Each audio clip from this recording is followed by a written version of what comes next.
Barrister Fuad যেটি বলছিলেন যে এমন না ডক্টর মোহাম্মদ ইউনূসের বার্তাটা যে চাবুকের নিচে রেখে বলা হচ্ছে এখনই ঐকমত্যে আয় বা এখনই মানতে হবে, তাছাড়া আলোচনায় না মানলে চাবুকের নিচে চলে আসতে হবে, বিষয়টা এরকম না। কিন্তু চাবুকের নিয়ে আসার চেষ্টা কি আসলে রাজনৈতিক পক্ষগুলোর মতো হচ্ছে কিনা? মোস্তফা ফিরোজ যেটি বলছিলেন যে জামাত রাজপথে আন্দোলন করছে এবং আন্দোলন কি বিক্ষোভ করছে, আহ, সেজন্য মানে জামাত কি এখন চাবুকের নিচে আনতে চায় আলোচনার টেবিল থেকে রাজপথে গিয়ে? দেখেন, রাজনৈতিক দলগুলোর সাথে আমার আনুষ্ঠানিক অনানুষ্ঠানিক মিটিং কথাবার্তা বলে এটা কখনো মনে হয় নাই যে তারা আসলে ফেব্রুয়ারির নির্বাচন চায় না অথবা নির্বাচনে অংশগ্রহণ করবে না অথবা কোনোভাবে পিছিয়ে দেবার চেষ্টা করতেছে, এইটা মনে হয় নাই। বাট যেটা মনে হয়েছে সেটা হচ্ছে সবার তো নিজস্ব রাজনীতি আছে। সবাই তো চাইবে তার ভোট বাড়ানোর জন্য, তার সিট বাড়ানোর জন্য। আপনাদের মনে থাকার কথা যে ঐকমত্য কমিশন গঠিত হবে, সেটা তো গত বছর ডিসেম্বরে ঘোষণা দেওয়া হয়েছিল।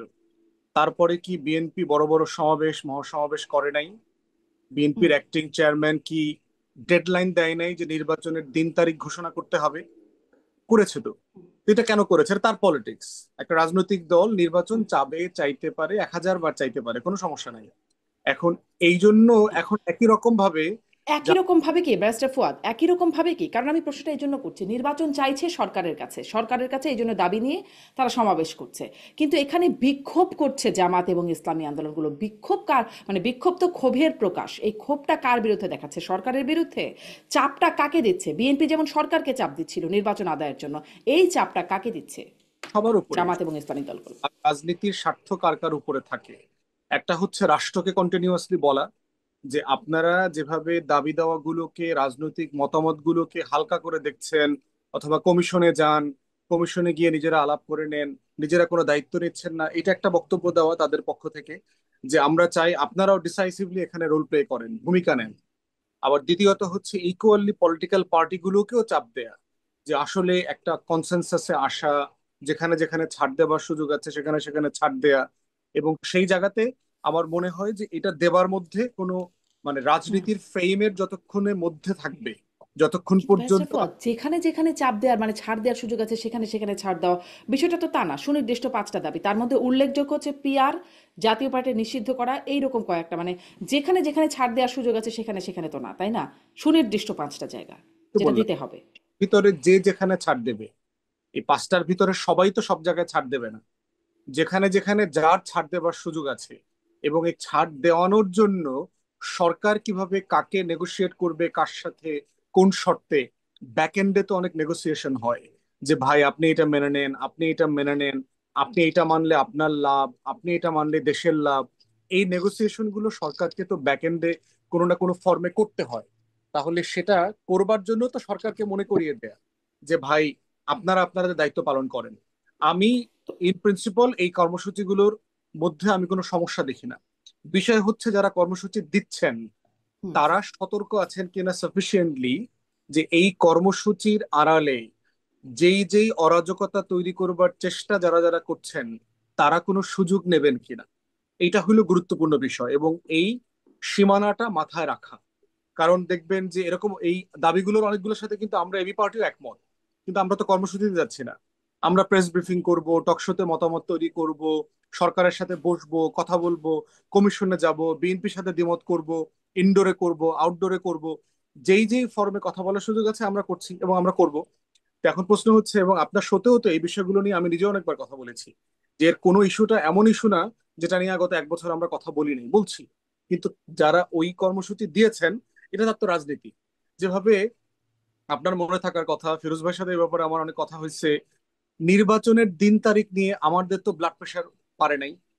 আমরা তো শুরু থেকে বলছি ভাই অন্তর্বর্তীকালীন সরকার ডিসেম্বর 25 থেকে জুনের 26-এ নির্বাচনের দিন তারিখ একটা দিবে, যেদিন দিবে সেই দিনই আমি সই, আমার সাথে কোনো সমস্যা নাই। কিন্তু অনেক দলের ব্লাড প্রেশার হাই হয়ে গেছে না, 250-300-তে শুট আপ করছে। তো এখন এক একটা বিষয়তে এক একজনের ব্লাড প্রেশার হাই হয়ে যায়। আমাদের দুই বিষয়ে আমরা খুবই কুল আছি। আমার ব্লাড প্রেশার, আমাদের দলের প্রেশার 80-120-এ আছে। নির্বাচনের দিন তারিখ ঘোষণার আগেও তাই ছিল, এখনো তাই আছে।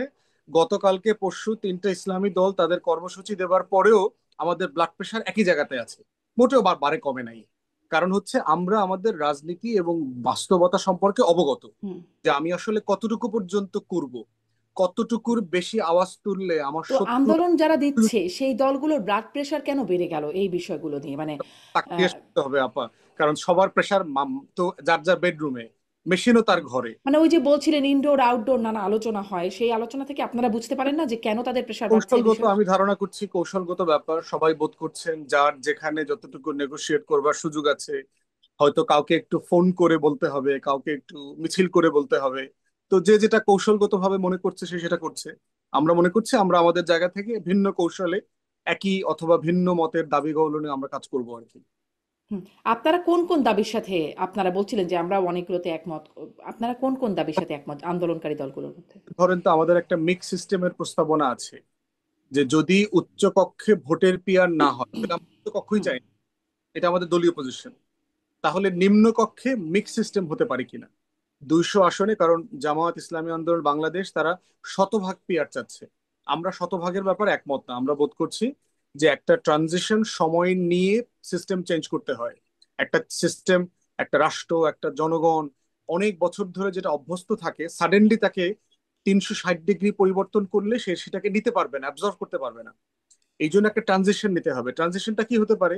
আমরা 200 আসনে বিদ্যমান পদ্ধতিতে নির্বাচন হোক, তাহলে সুবিধা যেটা, আর 100 আসনে পিয়ার হতে পারে।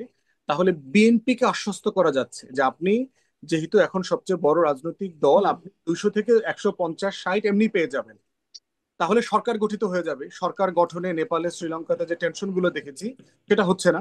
আবার 100 পেয়ার থাকলে যেটা হবে, 1% থ্রেশ হোল্ডে অনেক ছোট বড় রাজনৈতিক দল ডানে বামে সবাই কোনো না কোনো ফর্মে পার্লামেন্টে রিপ্রেজেন্টেশন পেয়ে যাবে। তাহলে এটা উইন উইন সিচুয়েশন সকল রাজনৈতিক দলের।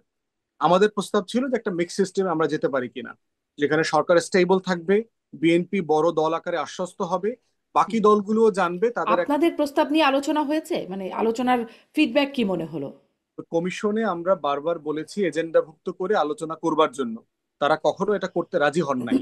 এবং বোধ করি যে আজকে এই কর্মসূচিগুলো রাজপথে আসার একটা বড় কারণ হচ্ছে যে কমিশন সময় নিয়ে এজেন্ডাভুক্ত করে আলোচনা করেন নাই। যদি করতো তাহলে উচ্চকক্ষ নিম্ন কক্ষের মতো করে পিআর এর আলোচনাটা একটা রেজলিউশনে যাইতো, অথবা জাতি হুম। দেখতে পাইতো যে আমাকে রাস্তায় পর্যন্ত যাওয়ার প্রয়োজন হতো না। ঠিক একইভাবে ধরেন আওয়ামী লীগ জাতীয় পার্টি 14 দলের রাজনৈতিক ভবিষ্যৎ কি হবে, সেখানেও কিন্তু আমরা একইভাবে এজেন্ডাভুক্ত করে আলোচনা করতে পারতাম।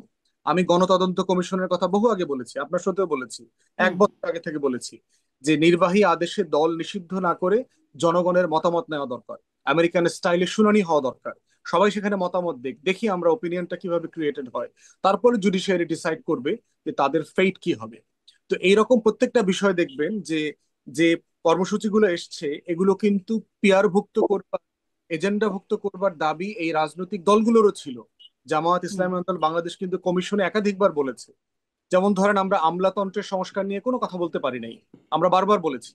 পুলিশ সংস্কার নিয়ে খুব সিরিয়াস কোনো তর্ক হয়নি, আলাপ আলোচনা হয়নি। এরকম অনেকগুলো গুরুত্বপূর্ণ বিষয় আছে যেটা আমরা কমিশনে এজেন্ডাভুক্ত করে আলোচনা করতে পারি নাই প্রস্তাব দেওয়ার পরেও। তো আজকে ইভেনচুয়ালিটি কি হয়েছে, সিচুয়েশনটা রাজপথে চলে গেছে। বাট এটা এখনো টু জি। লেট।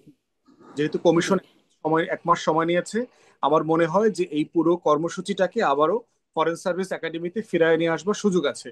এবং রাজনৈতিক দলগুলোর মধ্যে এখনো যথেষ্ট উদারতার জায়গা আছে, জি। সবাই কথা কিন্তু বলছে।